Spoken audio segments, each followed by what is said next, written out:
வள்ளியூர் கிராமம் அருகே ஒரு அழகான காடுகளில் அனைத்து விலங்குகளும் அமைதியாக வாழ்ந்து வந்தன. இங்கு நிறைய விலங்குகள் இருக்கும் என்று நினைக்கிறேன் நண்பா. இன்று வேட்டையாடி உணவு சாப்பிட வேண்டும் நண்பா.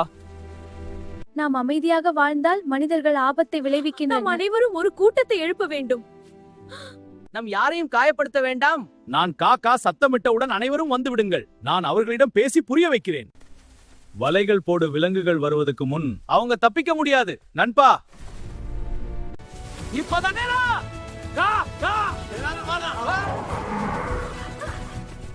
நாங்கள் உங்களை தாக்க வரவில்லை.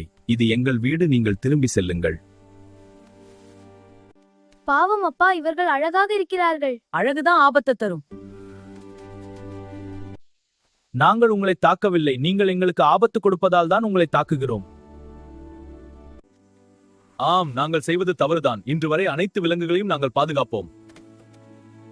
வேட்டையாடு மனிதர்கள் திரும்பி சென்றனர். அன்று முதல் அனைத்து விலங்குகளும் மகிழ்ச்சியாக தன் வாழ்க்கையை ஆரம்பித்தனர். இத்தகைய காடுகளில் மாநில அரசுகளால் அறிவிக்கப்பட்டபடி விலங்குகளை வேட்டையாடுதல், மரங்களை வெட்டுவது மற்றும் கால்நடை மேய்ச்சல் போன்றவை தடை செய்யப்பட்டவை. புத்தியுடன் போராடினால் வெற்றி நிச்சயம். இயற்கையை காப்பது நம்ம கடமை.